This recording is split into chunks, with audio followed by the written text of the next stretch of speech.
about was what you should have in your website to make sure that you're geared up so that it becomes a place that if you do want more work or you do want a particular kind of work, that you're able to turn the tap on, as it were.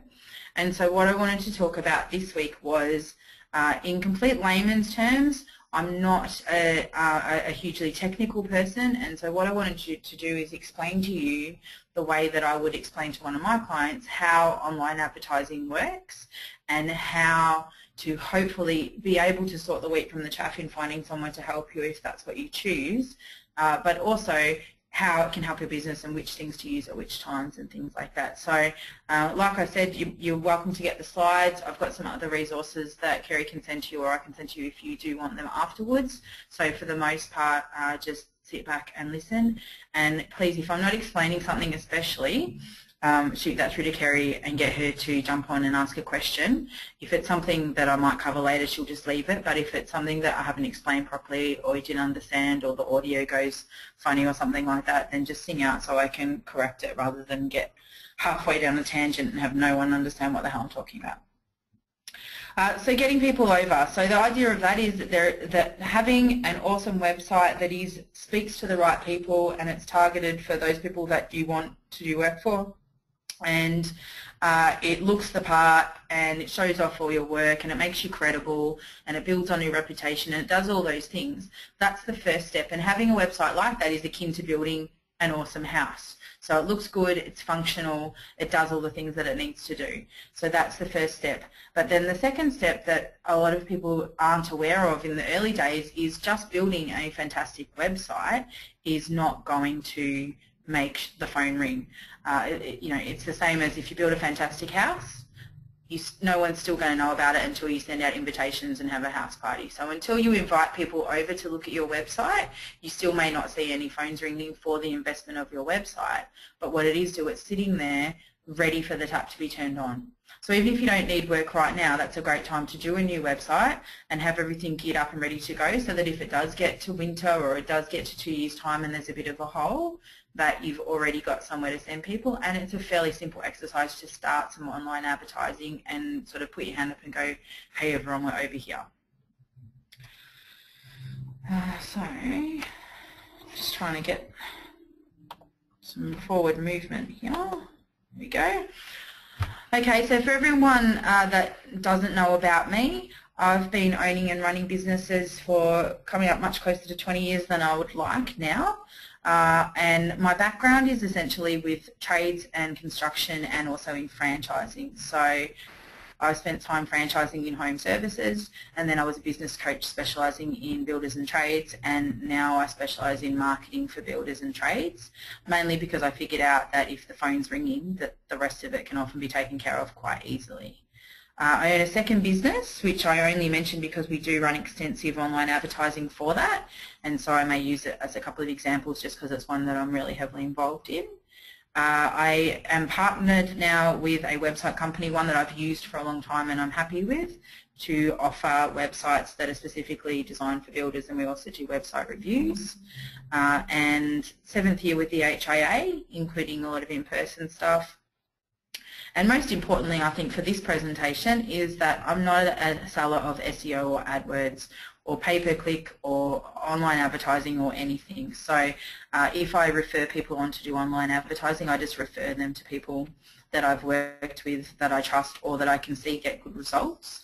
And often I'll ask to stay on top of those results, but I absolutely do not do that for myself. So I think one of the things is it's quite hard to find information about online advertising other than from the people that are trying to get you to sign up with them. So hopefully that gives this a bit of a bent of independence for as much as I can, but I will still give you my opinion.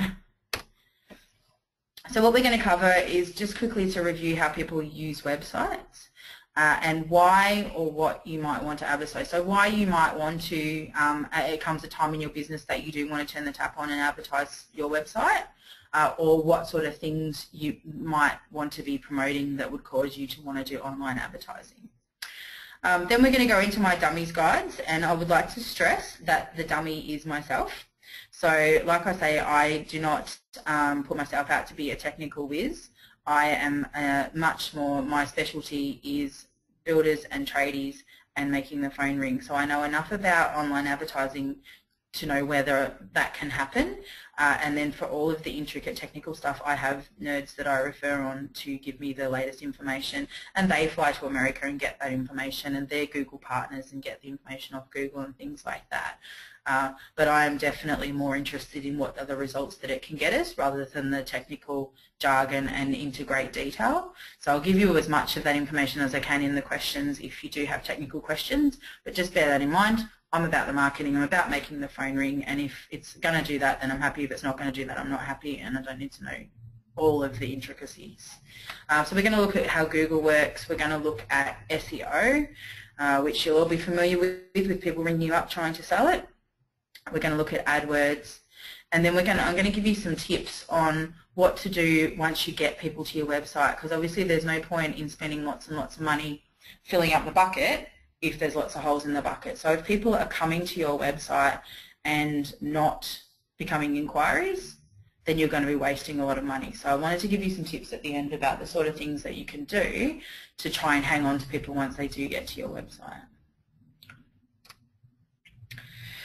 Okay, so just to review quickly, we did do this last week, but for anyone that wasn't on the call, how people use a website in our industry. So in this industry, if you imagine that your website is exactly the same as a standard or home show.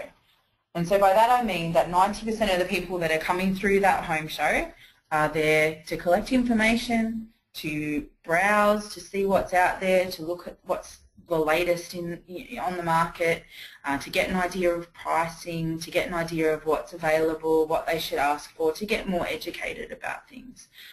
Inspiration. All of those reasons are exactly the same reasons why people would commonly surf the internet and look at a whole heap of websites for trades or construction. So if someone's only in that initial stages of I wonder what I should do, let me get some ideas, or even, you know, I'm an owner builder, or I'm after some ideas about kitchens, whatever it is, all of those people are going to be browsing past your website, and they're usually going to be doing it at a time where they're looking at, you know, anywhere between 1 and 2 dozen other websites at the same time. So for those people, all we want to do is we don't want to invest too much of our own money in getting those people to our website, because they're nowhere near ready to buy, and they may not even be buyers in the end. So those people will come to the site, but we don't want to spend all our money trying to get them. So I'll talk to you a little bit about that later, how we can try and spend our money more on the other 10%. But with those 90%, when they do come past our site or they walk past our stand at the home show, what we want is for them to see something about us that makes us memorable, and hopefully to get some information off us that they then take home and think, this is really fantastic information, I'm going to stick it on the fridge. And then when the time comes in 6, 12, 24 months time that they actually are ready to buy or they're ready to make an inquiry, that they go, okay, well, I'm going to go back to these guys because they were great, and then I'll find 2 others as well. So for that 90%, that's the best we want. We just want to be remembered. We want to be remembered in a way that they're going to go back and put us in their top 3. Now with the other 10%, these are people that are on their way to being ready to buy. So they're ready to make an inquiry and ready to get into that process. And so with those people, what we want to do is just, as quickly as possible, get them to the point where they can make an inquiry without putting any obstacles in their way. We want to make sure that they see that we're credible. We want to make sure that they see that the work is good. We want to make sure that they see that other people are happy. And when they see all these things, and then we want to make sure that they feel like they're in exactly the right spot and they make an inquiry. This is our ultimate goal, and it's very hard to get a picture for this, but the idea is what I want is when someone comes to your website, if they happen to be your ideal customer, and your ideal customer is the sort of person that you love doing work for, you love the job, they're easy to deal with, they're good payers, all those sorts of things. It's in an area that you want to work in.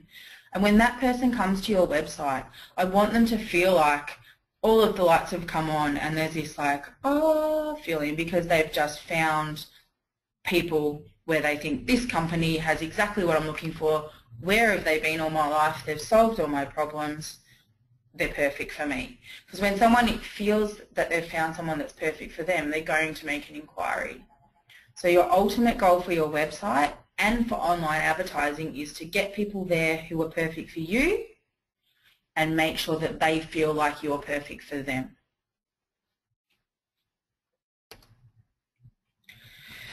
So some of the reasons that you might want to advertise. So the first one, which everyone knows, is that you're short on work. So what your website does is your website becomes some sort of fertilised ground that's sitting there, so that if you do have a hole coming up, or you go, you know what, I can see in July we're not going to have any work on, or whatever it is, that if you can see that there's a hole coming up, that you can then turn the tap on and say, well, I'd like to have 3 inquiries every week until the end of May, and that should sort me out for July. And so online advertising and a decent website to send them to gives you that ability to do that. And once you have the ability to put in a request for extra inquiries, it takes that whole kind of horrible feeling in your stomach away about where's the next job going to come from. So the first reason is that you might be short on work. The second reason is that you might be short on the right sort of work. And this can happen a lot for businesses that are 99% word of mouth. There is lots of benefits to being 100% word of mouth, but one of the drawbacks is that the work that you get is dependent on what the clients want to refer to you at that time. And so you can get into a sort of a spiral where if you do a job for a client that's not ideal, that they can refer someone else and so on and so forth. And unless you've got something else, or you're really, really good at saying no, you can find yourself sort of doing the wrong sort of work.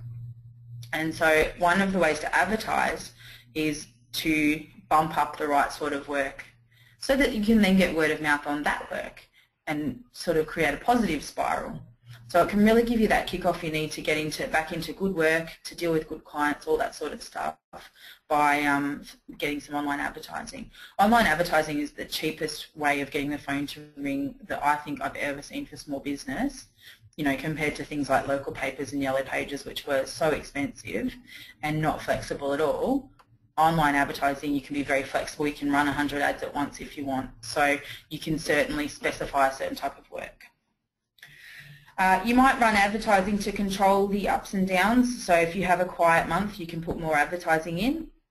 Or if you have a busy month, or it's coming up to Christmas, or you're on holidays, you can take your advertising out, or you can reduce your advertising. So unlike yellow pages, where you're stuck with the same level of ad all year, with online advertising you can make it go up and down as you need to. You want to turn the business around, or you want to specialise. So by that I mean that you might currently be doing renovations, but you want to turn the business around to be doing freestanding contemporary homes. Or you might currently be doing residential homes, but you want to turn the business around and mostly be doing multi-dwelling. So if you want to attract a particular sort of work, then advertising, you can basically, again, like I said, put in an order and say, I'd like to get 10 inquiries a month for commercial work. And you can make that happen, having a good website and talking about commercial work, and then having online advertising. So it's basically a case of, as long as the cost of getting that inquiry is doable compared to how much money you make, that as long as people out there in this world are searching for it, you can basically put your order in if you know what you're doing, or if your nerd knows what they're doing, more to the point.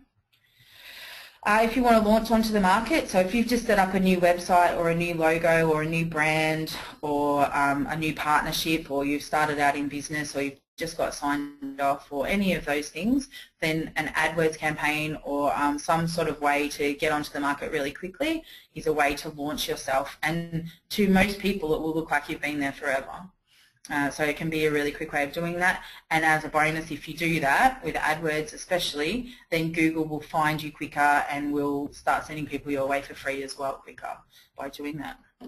And the last reason, which I use quite often, which no one else thinks of, is if you wanted to test your sales funnel. So what I mean by that is if I was working with someone about how they were going to have a sales process and what they were going to say when they first called and what they were going to do when they first go down and see them, and then how they were going to present the proposal, that if we had worked out a sales process for that, often we'll do a month or two of online advertising and get heaps of leads.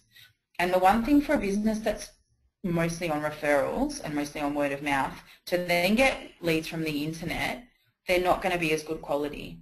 they're going to be more plentiful and they're going to be easier to control, but they're not going to be as good quality, so you do need to sort through them. So sometimes getting an influx of inquiries is a great way to test out your system to see what you should be saying in the initial call. Are there any holes in your sales process, etc.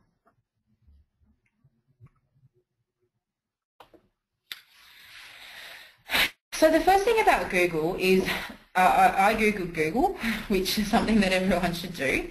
And I Googled Google and it had a list of their top 10 things. And Google's #1 goal is focus on the user and the rest will follow. So what that means is Google is mostly concerned with the user having a great experience. So the user is the person that types the search into the box on Google. And their principle is make sure that person has the best possible experience and they'll come back, which is exactly what happens.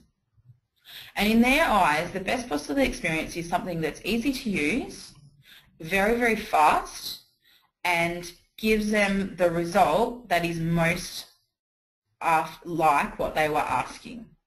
So that's called the most relevant result. And so Google is, at the end of everything, what Google's trying to do is if someone types words into the search box, Google is trying to send them to the websites that are the best possible fit for what they've typed. They're not looking at any other technical wizardry. There's a lot of algorithms and a lot of rules behind who they choose to show, but at the end of the day, the purpose behind it is if someone types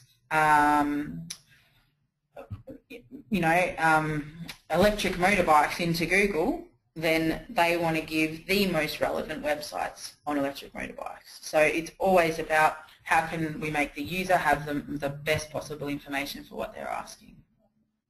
So keeping that in mind, these are some of the things that the new Google, if you will, so back in the old days there was lots of things you could do to trick it, and we'll talk about that in a minute. But nowadays, what Google is really looking for is genuineness. So when you're putting your website together or when you're putting the copy or the text together, that you just be genuine. So they're not looking for people that are trying to put themselves out to be something that they're not. They're not looking for people that are talking to the clients in a way that's meant to trick them. They're just looking for genuine websites and really favouring people with a story, to be honest. So really favouring smaller businesses that have a personal story, that are using names and places and things, as opposed to people that are trying to put themselves out as kind of a faceless, giant, trustworthy company. So clients before SEO. So what that means is that when you write the words that go on your website, you write them so that if a client reads them, they sound good. Back in the old days, and you can still sometimes see websites like this, where they say the same thing over and over and over again in slightly different ways, and it's really, really hard to read, just thinking, hang on, I'm sure that they've said this already. That's where a website's been written to try and be attractive to Google as opposed to being good for the customer. So the first thing is put the client first so that when they come to your website they have a good experience, and then make it good for SEO. Genuine information, relevant content, so just put in there information about what you do and that will be the best looked upon. Unique images and text, this is one where over time, and this is just starting now, that Google's starting to rank people down for using bought images. So they're called stock images, and you can buy images, professional images, what we call royalty free, so you can use them on your website. And Google's now starting to say, well, that photo's in 10 different places on the internet, so that's not a genuine photo of someone in your business, and ranking that down.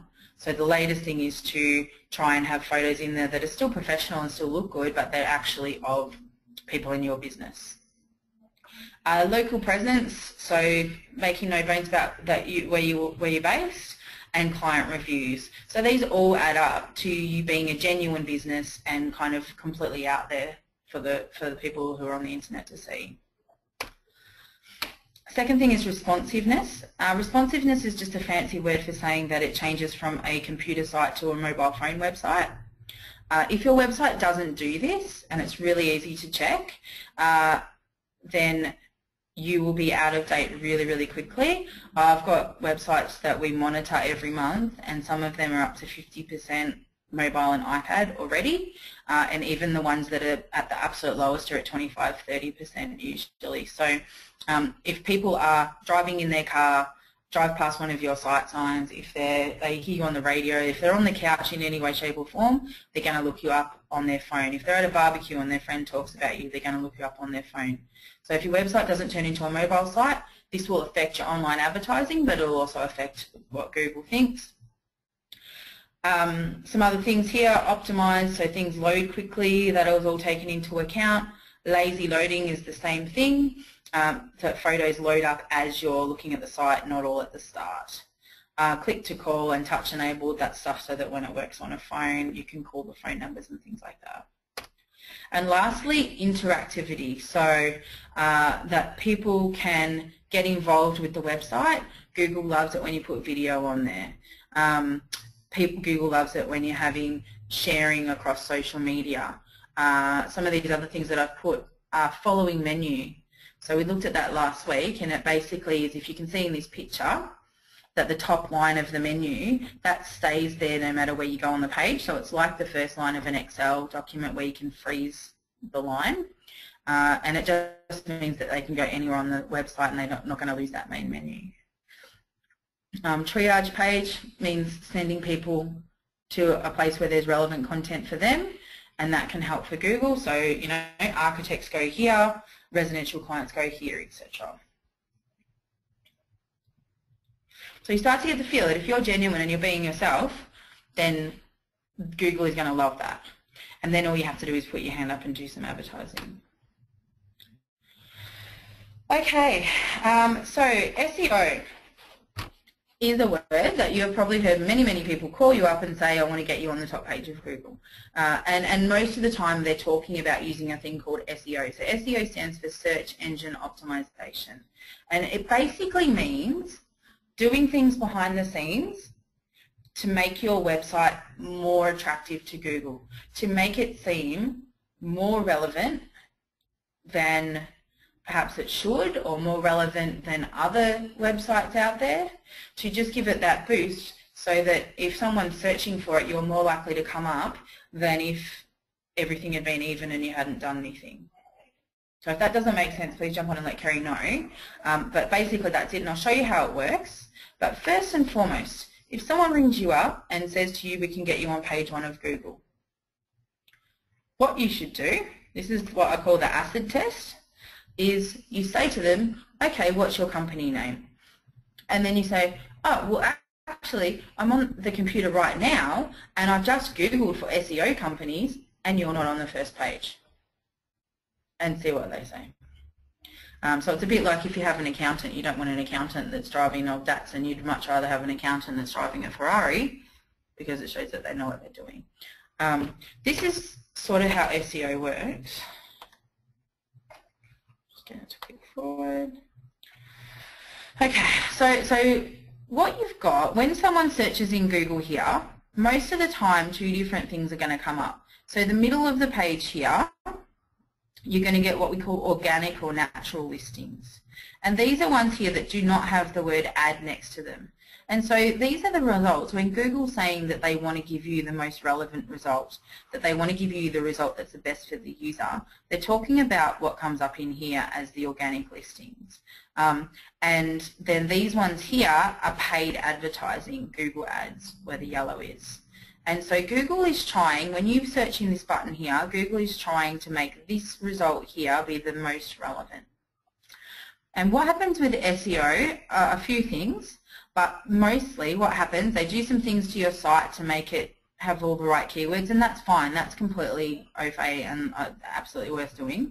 And then what they'll do is they get people to create backlinks. And a backlink is a link on an external website that links back to you. Ooh. And the idea is that, so say for example, so you've got Melbourne Builder here. So say for example your website's about you being a Melbourne builder. What they will do is write articles here, and they'll talk about Melbourne Builder, and then they'll link back. So they'll say ABC Constructions is an excellent builder in Melbourne. And then that will link back to your website. And then they'll go to True Local and go, ABC Constructions is an excellent builder in Melbourne, and they'll link that back to your site.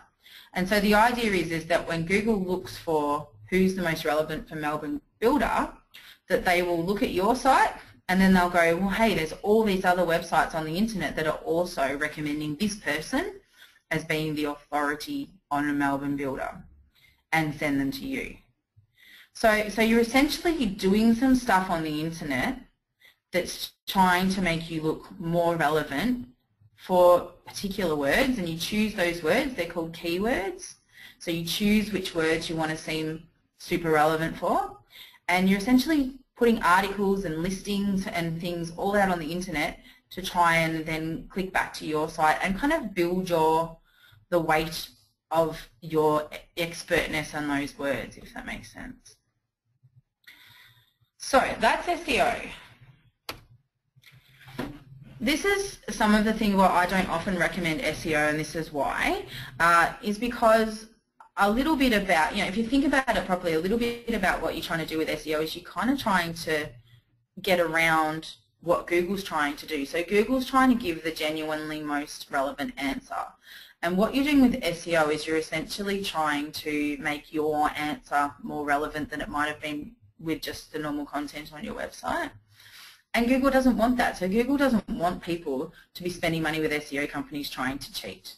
And so what happens is every time they figure out a way of categorizing the cheats, if you like, they will change the rules so that those people no longer come up in the searches.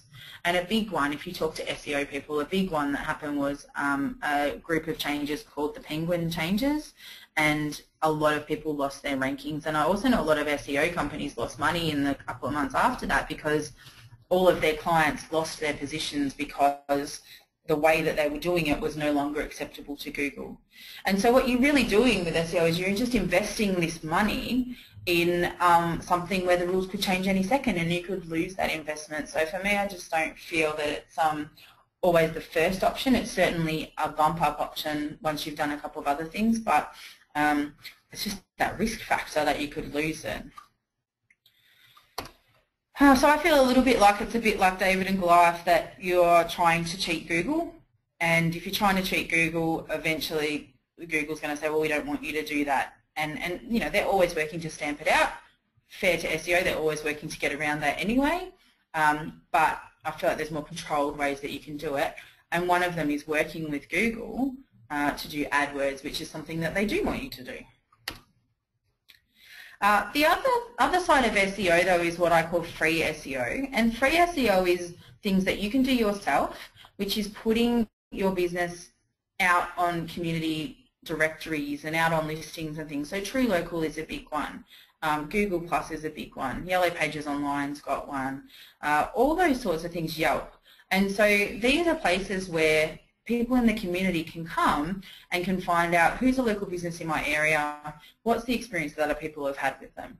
And so this can be something that works really well for you, because then companies like True Local and Yelp and Yellow Pages also spend a lot of money on SEO and getting up to a certain part of Google, and they also spend a lot of money on Google Ads. And so that is a way of you getting in front of people without necessarily outlaying any money. So this is what I call free SEO. Get your business up on some of these directories.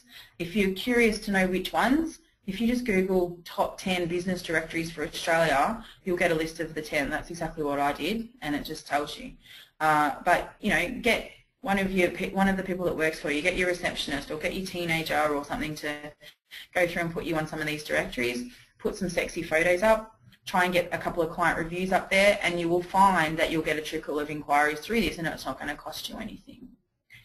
The Google Map is the other big one, and if you're not on the Google Map, then you should look into doing that, and I'll show you how to do it in a minute, but that's free as well. And so if someone Googles Carpenter Ferntree Gully, and you're a carpenter and you're in Boronia, you're going to come up as one of those little red letters on the map, completely free, and it's a really good way of getting some local business. And again, that's what Google want. Google want to encourage local business. They want to encourage people to be dealing with someone that's genuinely right for them. The last point on that, and I will check in and make sure that I'm not speaking in Swahili after this, is that, remember I said you can go onto these top 10 directories and you can put yourself on there? Well, for some people, including myself, that sounds heinous to sit there 10 times and put stuff in. And also, what do I put, which directories, etc., etc. So I looked for a long time for companies or contractors that would do that as an outsource, and the problem was that you have to subscribe to each one and sign up as a company and stuff, and it was a big hassle. And then I came across this company. And so what these guys do is, it's not super cheap. I think it's $1,000 to set up, but you pay it $250 a month for 4 months or something. And what they do is they write your text in a way that is going to attract more hits on the directory, and then they help you collect testimonials, and they put you on, I think, 10 different directories. So there is someone out there that does that for you. I don't know if I've got them there. Company name just escapes me, but just email me if you want to know the company name for that. That's the lazy or the leveraged way to do it, depending on what you want to look at. But there's definitely ways to get around that. So just before I go into AdWords, does anyone have any questions about SEO, Kerry, that I haven't covered properly? Because I know I've raced through that. No, but I was just going to check, are you going to talk a little bit more about keywords and the importance of having keywords in there? Yeah, well, I'll go back to this one and show you that, because yes, I am, now that you've mentioned it, Kerry. So basically, keywords are words that are in the copy that are going to match, actually I do cover it a little bit coming up, but they're going to match what people are looking for in Google. And so your example here is a great one, where if you have a look at this, it's got silver service removals, and it looks fine to see what they've written here. But what happens is someone that knows this, and you can do a backward search to find out what are the common search terms in Google. So you can go and find what is the most likely set of words that someone looking for me on Google is going to use. And it may not always be what you think. And those words, so the words that they type into the Google box, are keywords. And so all it means is words that I put in when I'm looking to search for something. And when I'm searching for something and that something is you, then they're the keywords that you want. And so for this one here, silver service removals, and it's got all of the text there. And what they found was when they went backwards in Google, they found that the term should actually be removalist. So while that looks fine to the business owner, if you go and look at Google, most of the people in Sydney are actually typing removalist Sydney, not removals Sydney. So this would be completely missed in Google. And so here's an example of it afterwards, and what it's got here, that keyword has been used. So see where it's got all the yellow highlighting?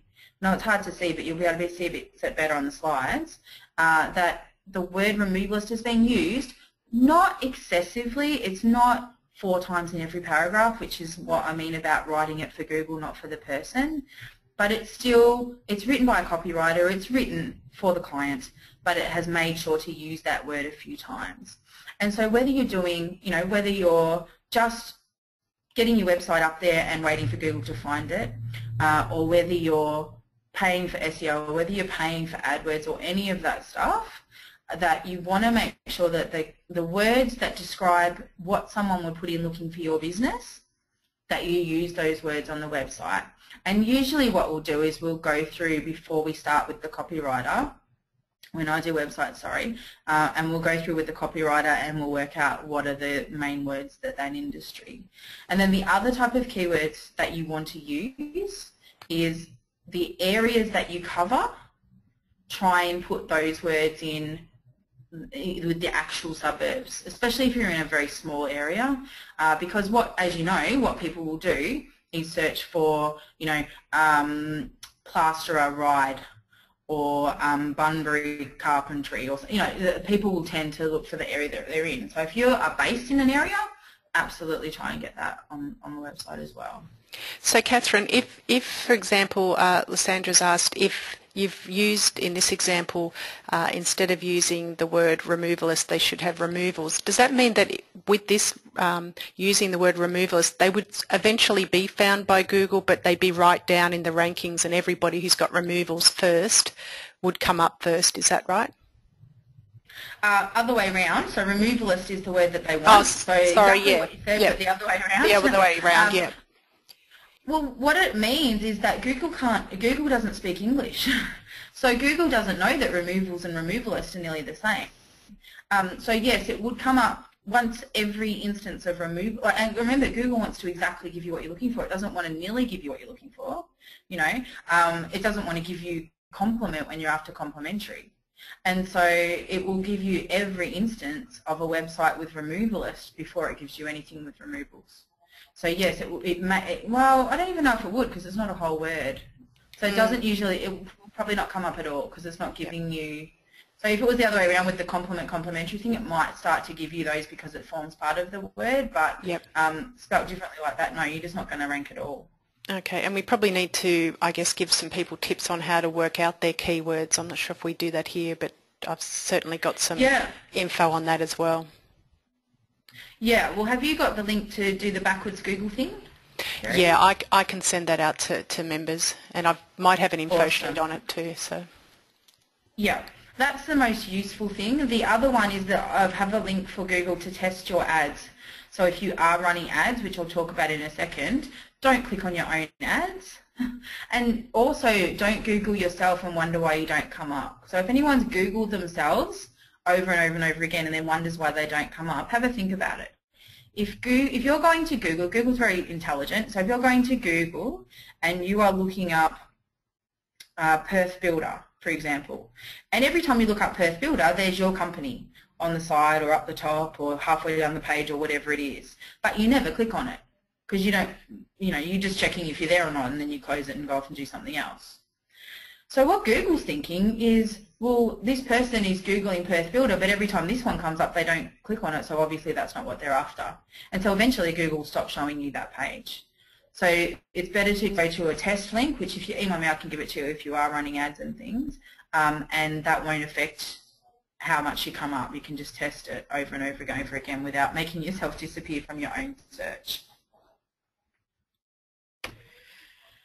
So hopefully that makes sense. I'm happy to hang around for questions until about 2:30. So if anyone wants me to try and go over that again, it is a little hard to get your head around. But I recommend for most small businesses that you start with AdWords, and not least because Google wants you to do AdWords, and Google does not want you to do SEO and try and cheat per se. So Google is going to be behind you doing this.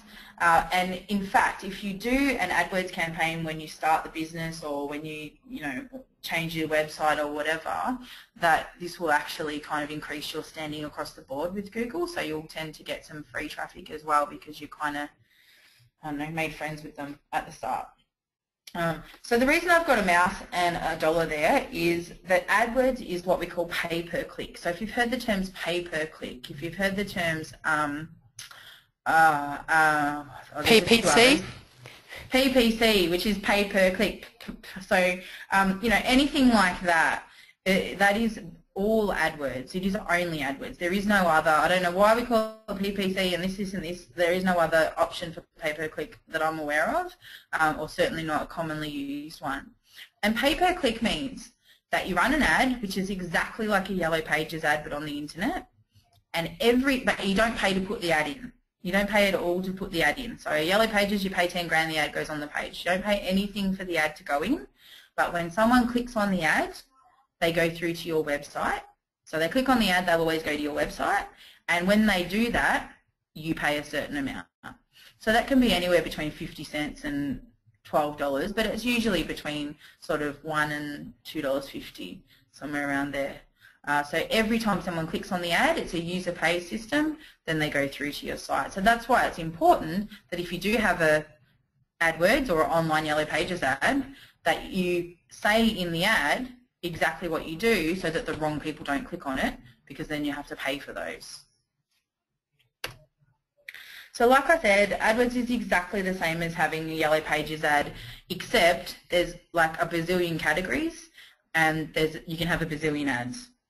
So instead of having just one category so if we use one of the other examples, so say Bunbury Carpenter, like I said. So in the traditional Yellow Pages, we would have a category for carpentry and we would have a book for covering the Bunbury area, and we would find a carpenter that way.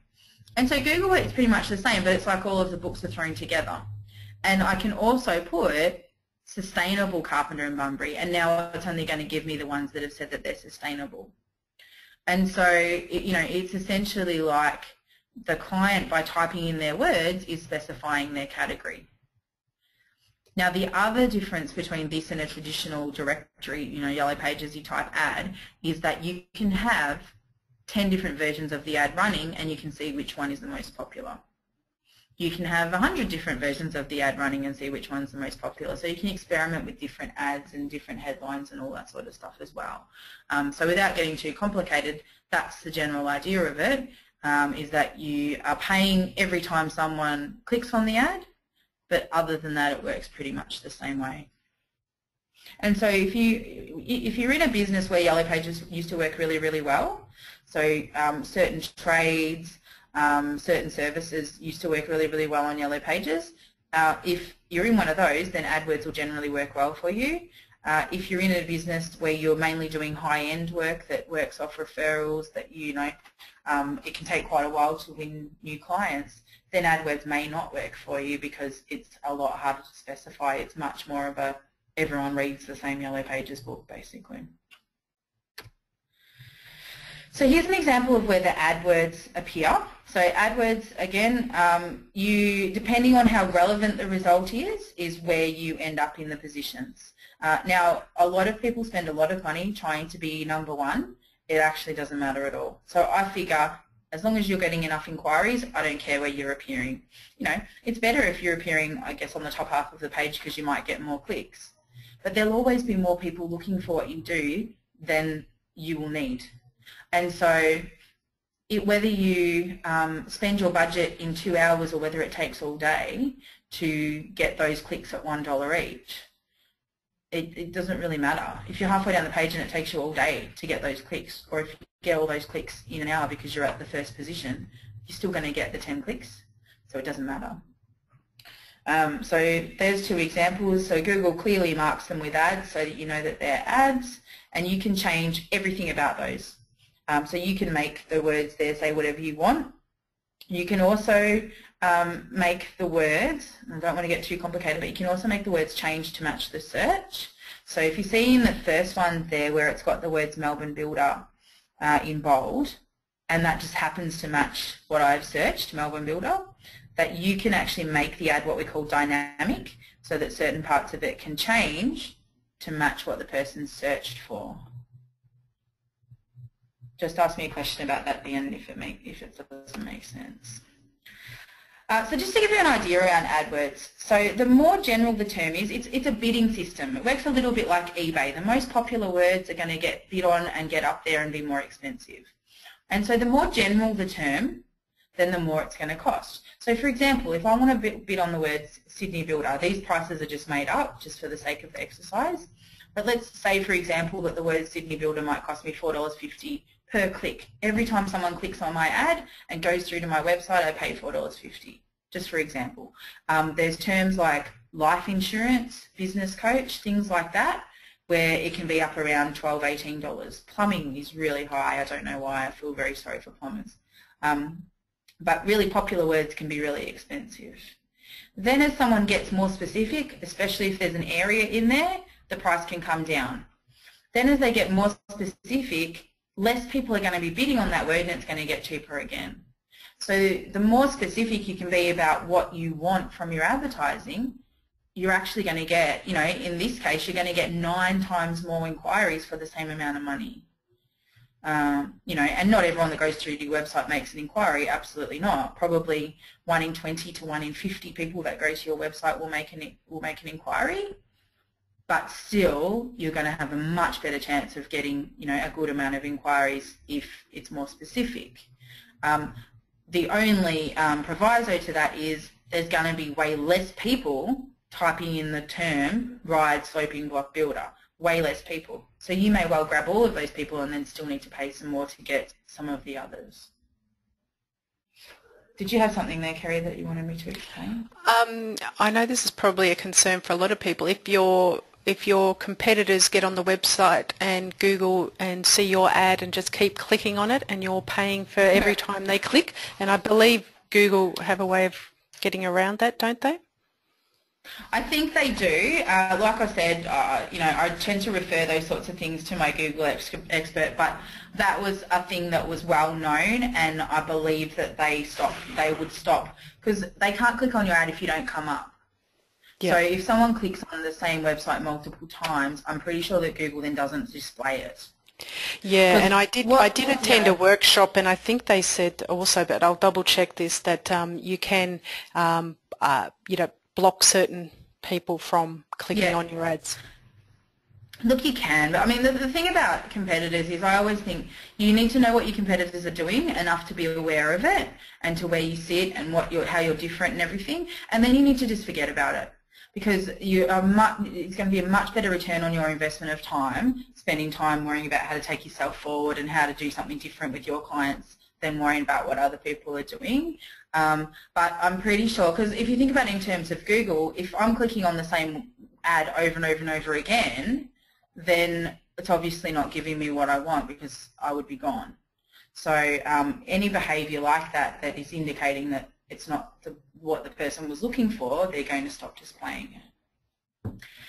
Just another point about bidding for words, which is not irrelevant at all. So like I said, the more general terms are more expensive. The more general terms are also the ones that are going to be used by people that are walking through the home show. Because if I don't know about the construction industry and I'm just starting out on that journey of maybe I'm going to build, maybe I'm not, then I'm going to put something generic like Sydney Builder. If I'm 6 months down the track and I've been looking at heaps and heaps and heaps of builders' websites and I'm starting to get familiar with some of the terminology, some of the services that are out there, I may well put something in the next time I jump on Google that's what we call a longer string. It's more words put together. It's a more involved search, and then I'm more likely to be a buyer. So again, if you can kind of put some thought into and work with your nerd or whoever's doing the AdWords on trying to get all those specific ones and make sure that you have the specific ones on there. And what happens is the AdWords people give you a list. So it's not like you have to think of these from scratch. They'll give you a list and say, these are all the keywords that come up that are likely to be for your service. Which ones do you not want and which ones do you want? And so you can take things out. Oh, we don't do cottage houses, take it out. Oh yeah, we definitely want coastal beach house, put it in. You know, they give you a list and you can sit there with a highlighter, so it's not like you have to do it yourself. But definitely make sure you include the specific ones, because those are the people that are more likely to be further down the track. This is a big passion of mine, and this is something that I include in all the websites that we do, and it is to give you some prefabricated weaponry ready for when you want to do online advertising. And these are what we call landing pages. And there's a few different ways that you can use a landing page. But essentially what a landing page means is I've gone to the internet and I've searched for something and I've clicked on the ad, but instead of getting taken to the home page of the website, I'm getting taken to one of the pages within the website, which is usually a service page. So in this example here with MathCon, they would run an ad for site redevelopment or for multi-dwelling or for unit development. And what would happen is when someone clicks on that, they wouldn't go to the Matheson homepage, they'd go to this page about redevelopment, which has got some sexy photo galleries about only redevelopment, which has got copy that's talking just to people that are interested in doing redevelopment, which has got everything built to look exactly like the right place for these people. And they can still go to the other parts of the website, but they're coming into your site or they're landing on your site on a page that is just for what they're looking for. And that's going to dramatically increase the number of people that make an inquiry, because they're going to look for something, find the ad, click on the ad, oh look, they're on a page that talks exactly about it. Another example of a landing page for sloping blocks. Another example of a landing page for sustainability. So these things can be there, they don't have to be looked at, or they can be looked at, or they can not be looked at by other people, but if someone searches for Sustainable Builder Wangaratta, guarantee they go there. Another thing, a blog. So people ask me about a blog all the time. If you've got one just for the sake of it, it's probably going to take up way more time than it's going to be worth for you. For some bigger businesses or businesses that are involved with clients a lot, what I like to do is to call that a news feed, and so we have news in there. A news feed also makes it not feel like it has to be updated consistently every Friday or whatever. It can just be whenever things come up. But all of that information is searchable by Google. So if you have things, so for example with Melbourne Tree Care, they can have things in there with all of those terms to do with the arbour work, and they can have things to do with all of the terms around nutrients and blah blah blah blah. And if someone searches for those, it just gives you a bit more presence out there. The way that we do that in my business is we actually have all of the team members in the business do one blog article each month. And they can take that from other places as long as they reference it. And so we just get our team involved in doing that. We definitely don't want the business owners or people that are in sales or people that can be doing other things to be doing it, but it can definitely help if you've got some people that can do that. These are not called stalker ads in the proper technical environment. These are called remarketing, so remarketing, but it can work quite well, especially for builders. So anything where it takes a long time for someone to decide whether or not to go with you. And basically what this is if you go to a website, and it may have happened to you before, particularly with car websites and things like that, holidays, you go to the website and then the week after you're on the internet and you're like, oh, there's an ad for those people I was looking at. That's not a coincidence, so that is what we call remarketing, and provided that it's used sparingly, it can just keep you in the mind of the person who had been on your website. So that as you're going around, there's a little ad to that person a couple of months after they were on your site, and it just reminds them where you are.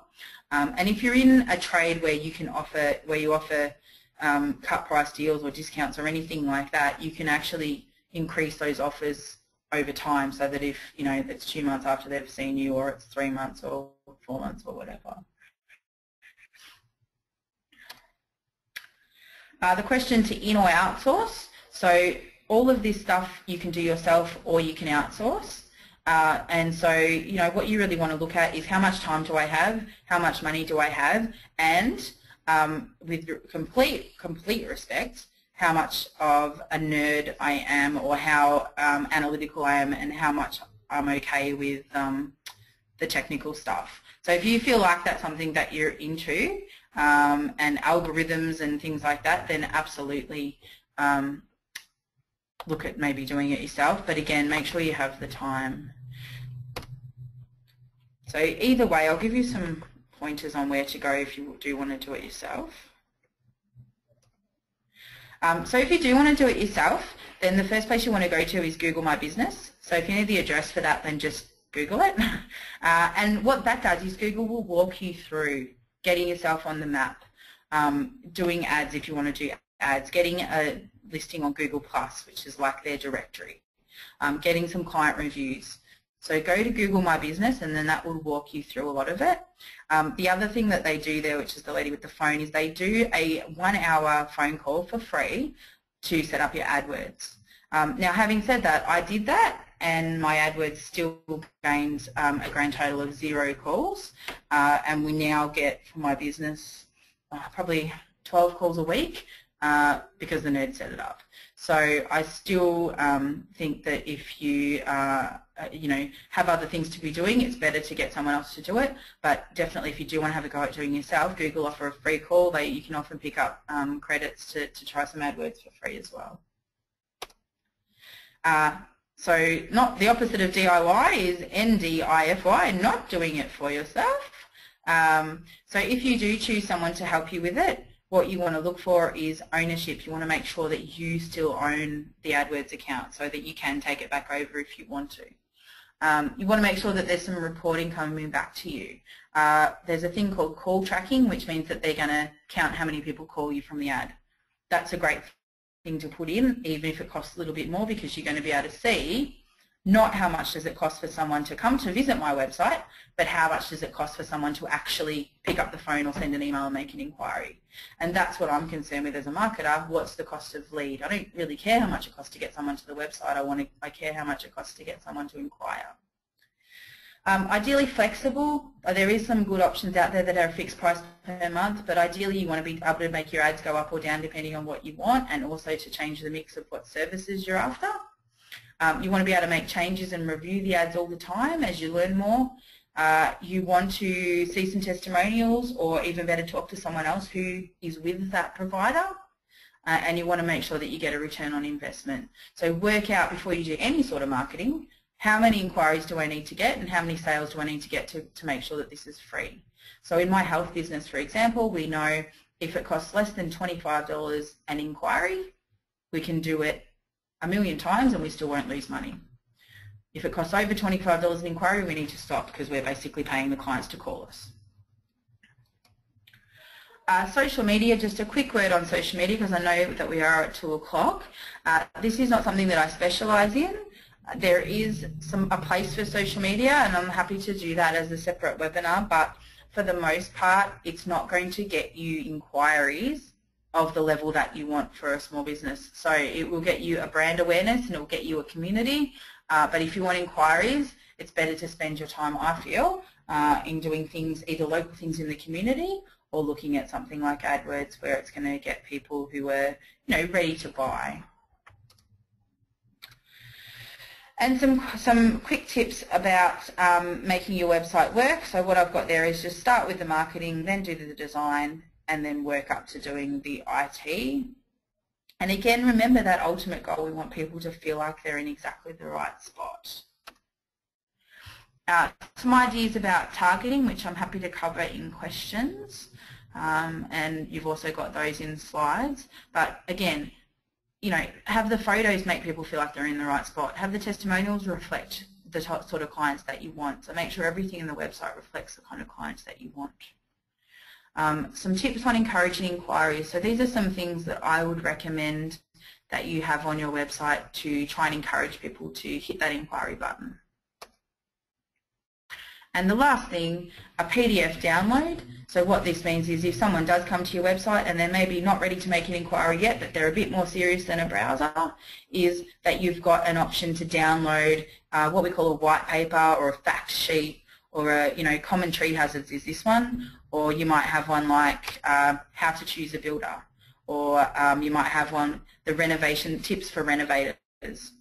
So something like that, and that people put their email address in order to download that PDF. And so what happens is you start to be able to have a conversation with those people that are kind of interested but not so interested they're going to make an inquiry. And that can really help you to keep in touch with those people until they are ready to buy. Some of the resources that I have, the reason I have these up here is not to promote them. The reason I have them up here is to say if you want to use any of this material for yourselves, you're most welcome to. So we do a website review where we go through and review how the site goes converting people to inquiry. And we also have a questionnaire that we do if you're preparing to do a new website. So what are the things that you want to think about before you do a new website? So those two questionnaires I'm more than happy to share with you just for your own use anyway, that if you do want to review your own site or you want to look at doing a new one, you've got some sort of starting point questions.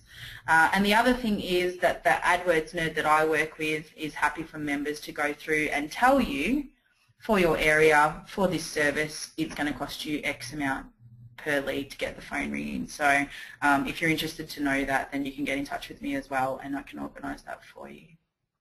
Now I know I went over, I'm sorry about that. This is the first time for this webinar, but I'll flick back to Kerry and she can raise questions.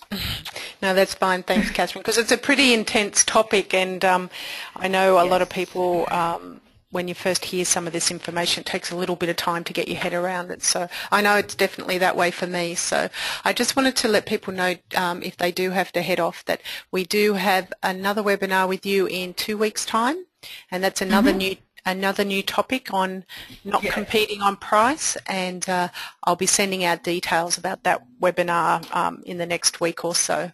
So just if people keep an eye out for that one. So If people have to head off, thank you for joining us today, and I will have the slides and recording available shortly. But if you want to stay on the line, we'll go through some of these questions that I've got. You mentioned just in that second last slide about the white paper, and it was something Jason mentioned. He asked about frequently asked questions. He'd heard that it was important for adding some keywords and apparently good for Google searching. So that could be a place you could have it sitting under. Frequently asked questions could be another header, I guess. Yeah, it could be. I like to have that one as a page on the website. So there's 2 pages on the website that aren't normally there that are kind of my marketing ones. And so one of them is frequently asked questions, and then the other one is a page that's sort of called Why Us, or what make, you know, how we're different, or something like that, where it's kind of like a collection of all the things that you do well. So I prefer that to be a page, but then sometimes what I do, and also there's another one called the building process, where you could have a page explaining about your process, which people love, and even just by having a process you look organised. And so with those ones I often have them as page, but then they can also download a copy, and so they can download a copy with your details on it and keep that for reference, but it's also part of the website. So sometimes I like to double up as well. There's no reason why you can't. But yeah, all those PDFs are now searchable by Google, so it all helps. It all helps, yeah. So any of that content is good to have on there, if it's relevant, of course. A few people have asked about Google Maps. Sandy's asked if you could explain where you find Google Maps and how you get yourself on there. Yep, so the best way to do that now, excuse everyone while I make you dizzy going backwards. So the best way to do that now is go to this Google My Business. So if you just put in Google My Business, and it will take you there. And what it does now, it used to be really complicated. How do I get on the map? How do I do this, do that? And now what it does is it walks you through that step by step. So they've made it really easy, and that will automatically get you on the map. It'll automatically give you a listing on Google+, which is like their directory, and it will walk you through all of that. So go to Google My Business, and that will get you on the map. And what you have to do to get on the map is you have to verify your address. So if you have a phone number on your website, Google can ring your phone number. If you don't have a phone number on your website, Google will send a postcard to your address that you've said that is you, and you will need to grab that and then put the code in to prove that it's you. So one of those 2 things. The postcards can tend to take 3 to 6 weeks, and they can tend to go missing. So if you haven't seen it in 2 months, then do it again, basically. And is that the place you also go to if you want to look at those stalker ads, as you call them? No, stalker ads, which is called remarketing, but I do have my own. I think a lot of people call them stalker ads. Yeah. So stalker ads are part of your AdWords campaign, actually. So if you do your own AdWords campaign, I have no idea how you could do those. But with my Google Nerd, we just get a graphic designer to do the ads in 3 different sizes, and then he puts that in as part of the AdWords budget. So we might say we want to spend 20% of our budget chasing up people that have already come, type thing.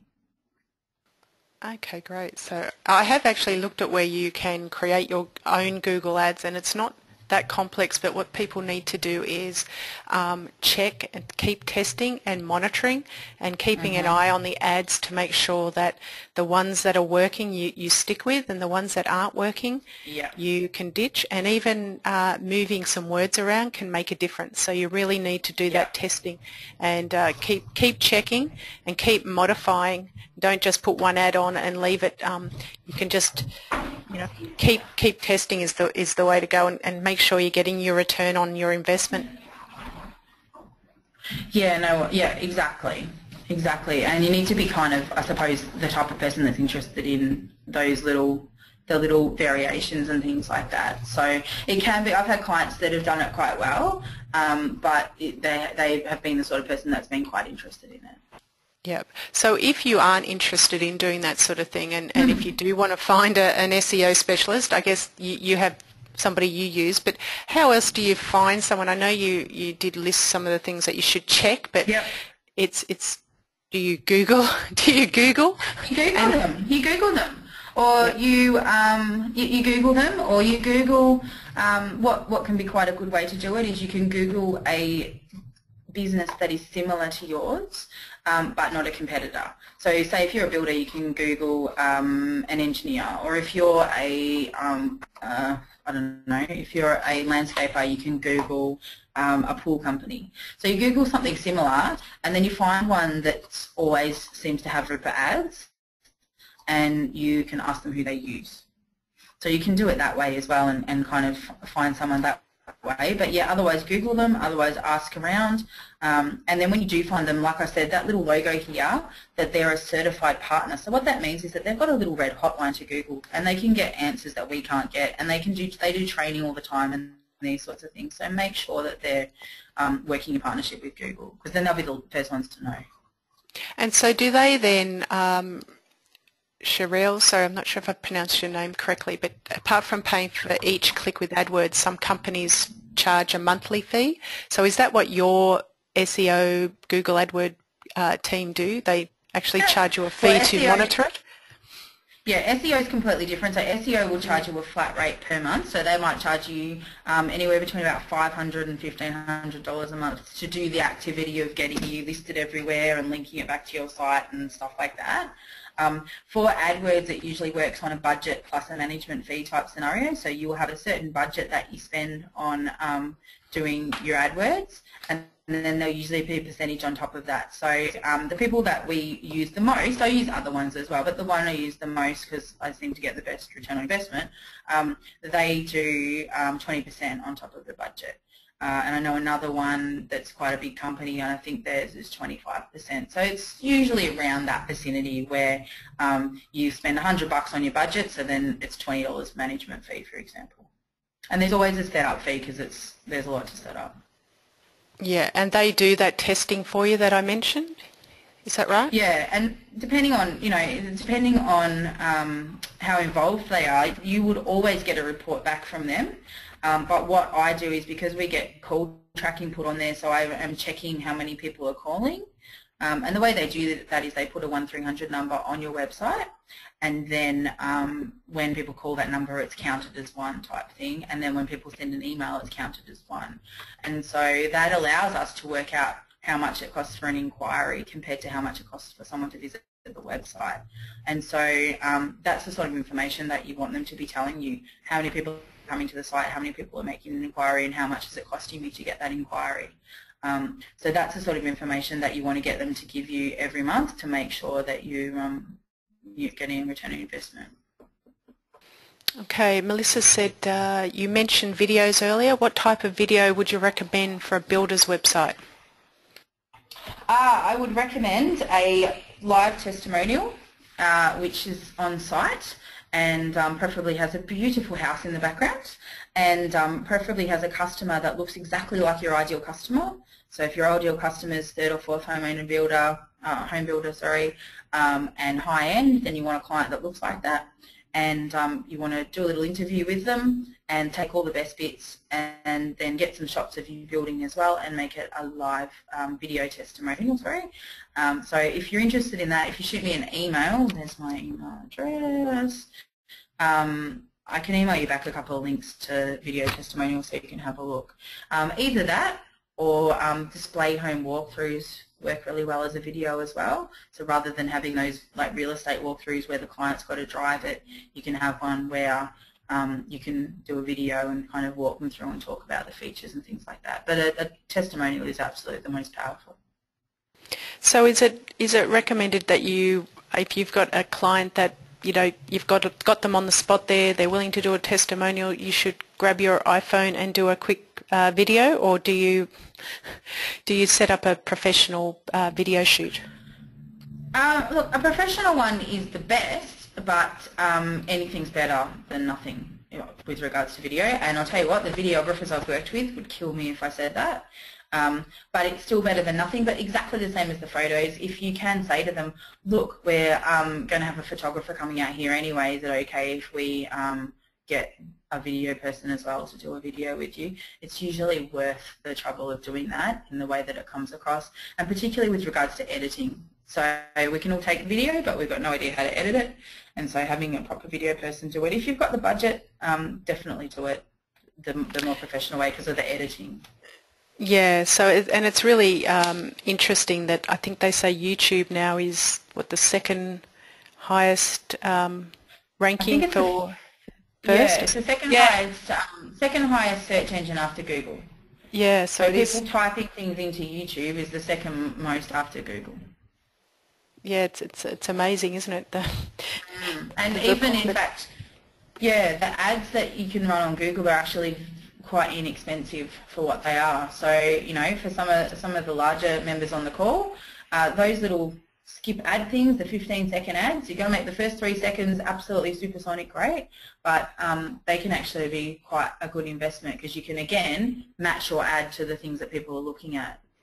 Yeah, and I've heard that, as you said, they're still relatively inexpensive because it's fairly new. But yeah, you do have to get the message up front when people like me click the skip ad bit. And everyone does. So, you know, I had one done a while ago and like the first 3 seconds has to be awesome, the next 6 seconds has to be pretty good, and the rest, you know, whatever. Yeah, you hope people are still there. It's a bit like, I guess, any of the content on your website. You've got to get your message up front because people skim and they look at headlines, and if they find it interesting, they'll keep reading. We don't, unless, if anybody's got a question, if you could type it in quickly now, otherwise Melissa's was the last question I had here. So I will have a little bit of a look. I know the idea of competitors clicking on your Google ad is probably an important one for people, and I know that it's something that Google have worked out a system. I'm sure they've addressed it because it was very common for a while. Yeah, that's right. So, but I will have a little bit of a look at that. As I said, I went to a workshop, but they would not hand out the slides at that workshop, so it was a lot of so I had to scribble a lot of notes. Joseph's asked, how do you get onto the Google list A, B, C, D? I'm not sure what that is. Maybe if you could just explain that a little bit more, Joseph. Do you know what Joseph means, Catherine? How do you get onto the Google list A, B, C, D? No, I'm not sure about that one. Oh, I see. Sorry, associated with Google Maps. So I'm guessing. Oh, the map. Yeah. So again, back to that Google My Business. And that will walk you through setting up the map. It's not terribly hard to do, and get on it because a lot of people in this industry are not on it. And as far as the clients are concerned, they just think that's everyone in the area.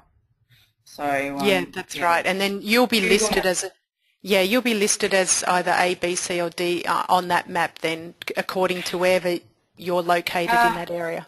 Is that right? According to where you're located, also according to, you can have keywords sort of in that listing, so according to how relevant you are to what they've typed, and also according to how many client reviews you have. So if you have lots and lots of reviews from clients, then you're going to come up as A on the map. If you have none, then you might be, you know, C or D. But then having said that, if they Google Build a Furniture Gully and you're the only one in Furniture Gully, you'll come first. If there's two, the one with the review will come first. All right, okay, I didn't realise that. So that's a good tip. Make sure that, well, I'll send out that keyword finder as well, because that will be a really interesting tool for people to have a play around with and just type in some of those terms. And think like your customer, I guess, is an important tip, not only when you're designing your website, but when you're looking at writing an ad, or have a think about what people are searching for when they're looking for your business. Glenda's asked, what do you think of Bing ads, B-I-N-G? So I guess for some people, you have Google is the main search engine, the most popular these days, but there's also Bing and there's also Yahoo. Yeah. I don't have a lot of experience with them, to be honest, because I tend to go straight for the quickest solution and keep going. But I can certainly, if that's something that's specifically interesting to you, then shoot me an email and I can certainly find out for you. I think it would be similar to, I want to do a TV ad, but I'm going to go on Foxtel instead of on TV, that there's going to be a smaller audience, but it's going to be significantly cheaper to do it. So I would assume that that's how it works. And there's also the one on Max as well. But yeah, I would assume that that would be how it works, that the audience is going to be smaller, but there's going to be a big cost saving. Yeah, that's right, because their rates might be just that bit less. So, okay, well, thank you, everybody. I don't think there's any more questions, but if you do think of something after the webinar, you can always send them through to me. And, oh, sorry, quick one. Wayne's asked, should we use the word builder or builders? And that's a good question, Wayne. I've had that sort of question myself, not for builders, but a similar thing. Do you use does that make a difference, I guess, using the plural?